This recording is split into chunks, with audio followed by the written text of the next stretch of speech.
산상수훈 상. 나는 팔복의 사람인가. 11번째. 나는 마음이 청결한 자인가. 둘. 읽을 말씀 마태복음 5장 8절. 주요 내용. 지난 시간에는 마음이 청결한 자는 복이 있나니 그들이 하나님을 볼 것이미오의 의미를 자세히 살펴보았습니다. 오늘은 어떻게 해야 마음이 청결한 자가 될 수 있는지 알아보겠습니다. 3. 어떻게 해야 마음이 청결한 자가 될 수 있나? 성경은 만물보다 심히 부패한 것이 마음이며 사람의 마음에서 온갖 악이 기인한다고 합니다. 이것이 자연인의 마음이고 외식하는 자들의 마음도 이와 유사합니다. 그러나 그리스도인의 마음은 이와 다릅니다. 그들은 마음이 청결합니다. 그래서 주님이 그리스도인을 묘사한 팔복에서 마음이 청결한 자는 복이 있나니 그들이 하나님을 볼 것이미요 라고 말씀하신 것입니다. 그러므로 우리는 마음이 청결한 자가 되어야 합니다. 그렇다면 우리는 어떻게 해야 마음이 청결한 사람이 될 수 있을까요? 답은 성경에 있습니다. 그러므로 특별한 비결이 아닌 성경이 말씀하고 있는 것을 소개해 드리겠습니다. 1. 회개해야 한다. 세례 요한도 예수님도 12사도와 바울도 모두 먼저 회개하라고 외쳤습니다. 어떤 사람도 회개하지 않고 변화될 수는 없습니다.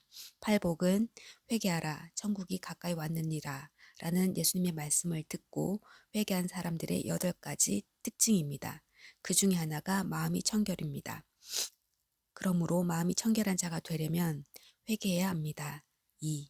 믿어야 한다. 성결의 비밀이라는 책에서 찰스 피니는 믿음으로만 성결하게 된다고 했습니다. 성경에도 믿음으로 그들의 마음을 깨끗이 하사라고 기록되어 있기 때문입니다. 그러므로 믿어야 마음이 청결하게 됩니다. 그러나 자연인은 누구도 마음과 생각의 죄까지 다 이길 수 없고 성령님이 우리 안에 오셔야 반전이 일어납니다. 그런데 이러한 성령님은 복음을 듣고 믿을 때 우리에게 임하십니다. 그러므로 복음을 믿으십시오. 믿을 때 주어지는 성령님을 의지하십시오. 그러면 마음이 청결하게 될 수 있습니다. 3. 말씀을 들어야 한다. 하나님의 계명은 마음을 청결하게 만듭니다. 그러나 교리와 전통에 의해 왜곡된 설교와 가르침은 사람을 오히려 더럽게 합니다. 두안 리트피는 그의 주석에서 바울은 다시 한번 신학적 오류가 도덕적 부패에 연결됨을 보여주고 있다라고 했습니다. 그러므로 성경적인 바른 진리가 중요합니다. 이 설교를 준비하면서 성령께서 매우 특별하고 중요한 것을 제영에 말씀하셨습니다. 말씀은 인간에게 무엇을 하라고 말할 뿐 아니라 스스로 무엇인가를 한다. 말씀은 사람을 거듭나게 하고 거룩하게 하고 깨끗하게 한다. 말씀은 믿는 자 안에서 역사한다. 그러므로 설교를 잘 듣는 것이 중요하다. 그러면 말씀이 듣는 자들을 변화시킬 것이다. 히브리서 4장 12에서 13절에는 이런 말씀의 능력을 보여주는 말씀이 나옵니다. 하나님의 말씀은 살아있고 활력이 있어 좌우의 날선 어떤 검보다도 예리하여 혼과 영과 및 관절과 골수를 찔러 쪼개기까지 하며 또 마음의 생각과 뜻을 판단하나니 지으신 것이 하나도 그 앞에 나타나지 않음이 없고 우리의 결산을 받으실 이에 눈앞에 만물이 벌거벗은 것 같이 드러나느니라. 토마스 슈라이너는 히브리서 주석에서 하나님의 말씀을 양날을 가진 검에 비교한다. 심판하는 말씀의 역할에 중점을 두는 대목이라고 하겠다라고 합니다. 이것은 옳은 지적입니다. 혼과 영을 찔러 쪼갠다는 것은 말씀이 혼과 영 둘 다를 꿰뚫어서 그 본성을 드러낸다는 것이고 마음과 생각과 뜻을 판단하는 것도 하나님의 말씀이 우리의 생각과 뜻을 관통하여 그 중심에까지 이른다는 것입니다. 즉 하나님의 말씀이 우리 삶의 가장 비밀한 것까지 꿰뚫고 드러낸다는 것입니다. 실제로 하나님의 말씀이 우리의 죄와 실체를 벌거벗은 것 같이 드러내고 심판할 것입니다. 그런데 그런 역할을 하는 말씀이 또한 제대로 말씀을 듣는 자들의 마음과 생각과 뜻을 벌거벗은 것처럼 다 드러내서 각성케 하고 변화시킵니다. 그런 의미에서 이 구절들은 사람을 변화시키는 말씀의 능력을 보여주는 것이기도 합니다.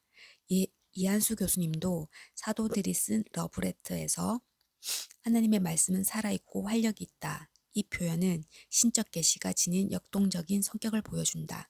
그것은 무언가 일을 해낸다 라고 말했습니다. 물론 말씀이 이렇게 역사하려면 그것이 진짜 하나님의 말씀이어야 합니다. 그런데 참 진리를 전한다고 듣는 모두에게 이렇게 역사할까요?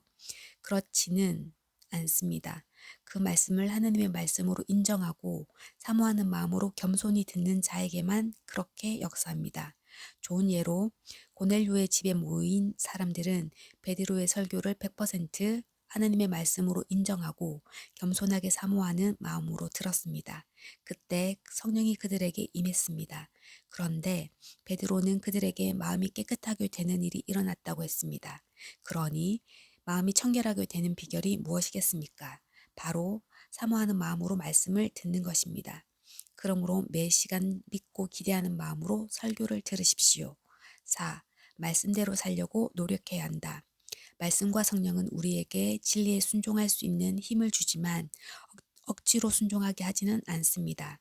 진리에 순종해야 할 대상은 우리입니다. 따라서 진리에 순종하기로 결단하고 실제로 매 순간 성령을 의지하고 노력해야 합니다.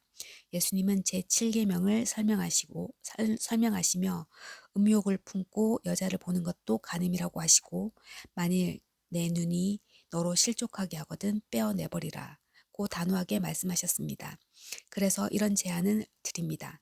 여러분이 사용하는 가정의 컴퓨터나 노트북, TV에 음란물 차단 프로그램을 설치하십시오.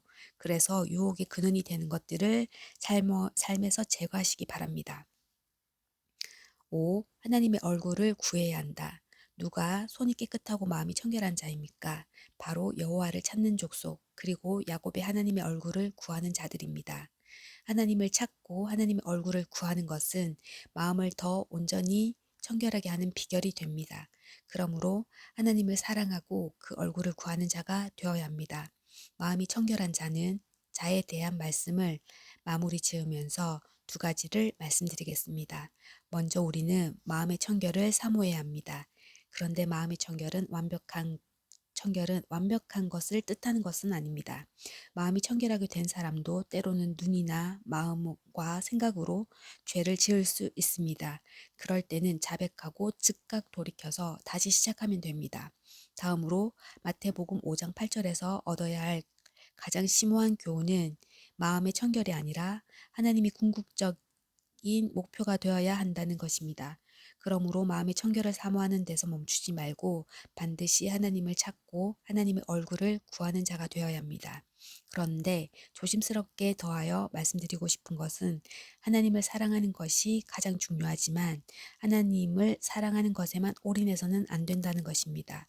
율법의 가장 큰 계명은 하나님을 사랑하고 이웃을 사랑하는 것입니다.